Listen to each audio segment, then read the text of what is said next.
Well, Donald Trump has gone after Vivek Ramaswamy for the first time here in preparation for the Iowa caucus, coming out on Truth Social and saying Vivek started his campaign as a great supporter. Unfortunately, now all he does is disguise his support in the form of deceitful campaign tricks. Very sly, but a vote for Vivek is a vote for the other side. Don't get duped. So, yes, what I think is happening here is Trump's political strategists are understanding what potentially could be setting up, and what I think is setting up is Ron DeSantis possibly dropping out after Iowa, which would theoretically make it to where there's only three people in the race. If you're not going to count Asa Hutchinson, it would just be Trump, Ramaswamy, and Nikki Haley, and you would have Ramaswamy siphoning off of that Trump MAGA vote because he is the other outsider. He's the anti-establishment figure. Nikki Haley going to be getting all the never Trump vote within the Republican Party, and also the independent vote in the states and the primaries that allow independents to vote. You can see the recent poll in Iowa coming out this morning. The key thing is second place. Nikki Haley at around 20%, DeSantis at 16%. If she can even get higher to even 22 or 23%, maybe DeSantis drops down to 14 or 13, you could be looking at DeSantis possibly dropping out. And at that point, Trump's strategists are starting to realize that, look, New Hampshire is going to be tough, with all of the vote possibly being concealed into one establishment candidate, that being Nikki Haley. If DeSantis drops out, you're going to have Ramaswamy. If he can get 5 or 6 points in in New Hampshire, that would be all Trump's vote. So Trump is realizing Ramaswamy could be a pain in the side, at least early on in terms of this, primary caucus season. I don't think it's going to be a big issue in the end. I did a whole outline on it. It was just a head-to-head battle between Trump and Nikki Haley, and Trump still should be perfectly fine. You can see the recent popular vote numbers. Trump basically at 70%. That's a complete blowout. If you're Nikki Haley, you need to bring that number down significantly. She's not even in second place in that CBS News poll. DeSantis is, and there's no guarantee that DeSantis actually drops out of Iowa after Iowa. I think the only way he does is if he's a clear third. But if he's close with Haley, I think he's going to stay in it. But either way, DeSantis will not perform well. You wouldn't expect in New Hampshire based on the polling. That'll be Trump and Haley. But the Trump campaign is understanding and realizing if they are able to, because they already got Christie to drop out before even a single ballot was counted, because they're trying to consolidate that never Trump vote. If they can get DeSantis to drop out, Trump is realizing the only person, if there's three people in the race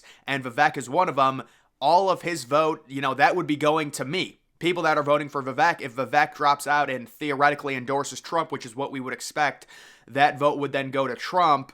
And you could see the general election, Trump versus Biden, Trump +2. This is just popular vote. That's really good news for Trump. Not that it matters much at this stage. Still so far away. Nikki Haley performing a little bit better than Trump against Biden. Shouldn't surprise anyone. Trump has a worse approval rating than Haley. That doesn't mean that Haley, if she is the nominee, will perform better than Trump. She does better with independents, but Trump gets more Republicans to come out to the polls. So it's hard to really gauge. That's the whole thing back in 2016. You had all these liberals saying, oh my God, Bernie Sanders is beating Trump by 10 points in these popular vote polls. Yeah, that really doesn't matter. Do we really think Bernie Sanders would beat Trump in a general election? I would be very surprised based on this country and their feelings towards capitalism. And then there is the general election, DeSantis versus Biden. I mean, Nikki Haley definitely +8, DeSantis +3, Trump +2 in terms of those performances right there. Iowa poll shows Nikki Haley leading DeSantis. That's the final one we're probably going to get. Donald Trump is far ahead. Yeah, Donald Trump is going to win this easily. Everyone already knows it. The key now for the establishment is to make sure Nikki Haley comes in second, preferably solidly in second, which would put pressure on DeSantis. And the thing that DeSantis and his campaign are going to realize, if they lose Iowa, come in third place, maybe they're 5 or 6 points behind Haley, they're going to get crushed in New Hampshire as well. So would DeSantis consider dropping out? And then after that, what does DeSantis do? I think if he wants to save his political career, or I won't say save his political career because he's done great things in Florida, but if he wants to revive and rejuvenate his political career, I do think he's probably going to endorse Donald Trump. We're even seeing establishment Republican senators come out and endorse Donald Trump, and it's not because they want to, it's because Trump is up by so much. It is almost inevitable that he's going to win at this point, so they're trying to get their ducks in a row. They're falling in line, just like whoever the Republican nominee is. You would figure all those establishment people eventually will fall in line, including Nikki Haley, and end up endorsing Donald Trump. Now, if Nikki Haley somehow won, that would be a little bit different with Trump having to endorse her, but I'm guessing that would be through some legal thing. Another weird thing is, what if Trump somehow becomes ineligible to run?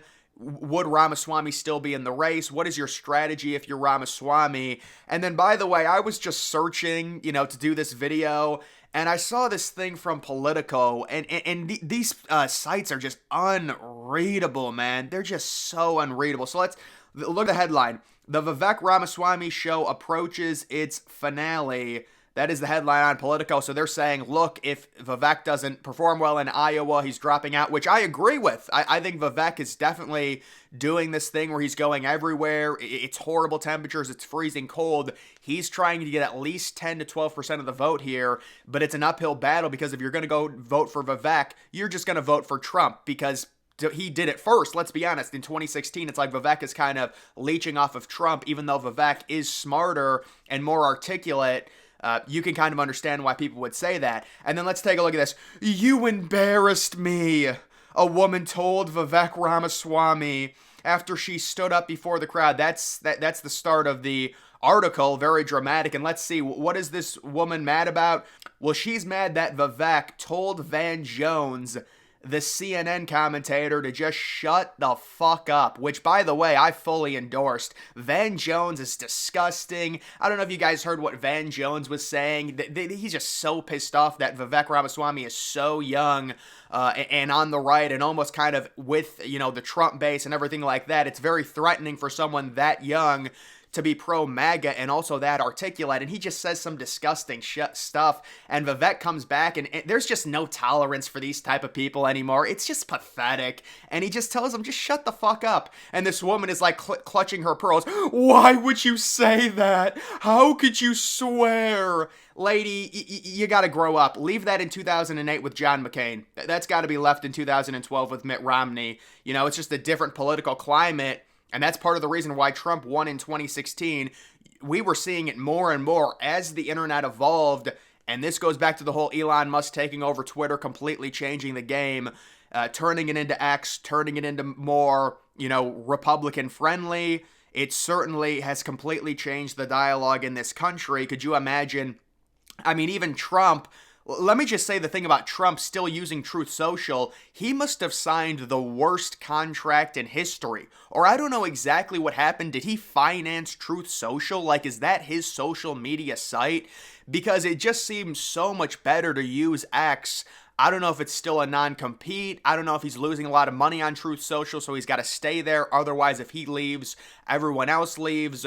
But Truth Social is just a complete echo chamber. You could argue that certain Twitter accounts or X accounts are echo chambers as well, but still, you would much rather be on X if you are Trump. So I don't know if it's a terrible non-compete. I mean, I was speculating the non-compete was supposed to be over in June or July or something like that, and then he did tweet something out. I think he tweeted out his mugshot.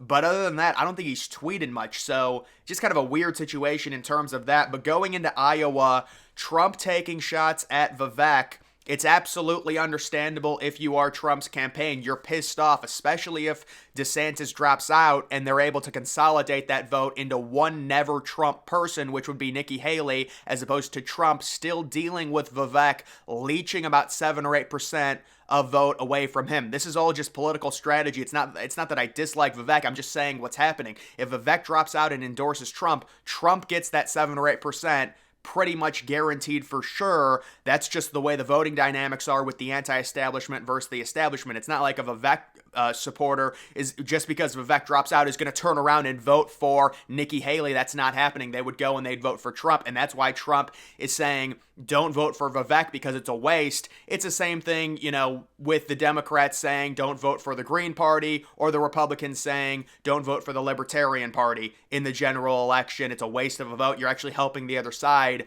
by, voting for someone that has zero chance of winning. And that's what Trump and his political strategists are trying to say, seemingly going after Vivek a few days before Iowa. But either way, guys, that is going to do it for this video. Make sure you're following me on X. Link to that's always in the description.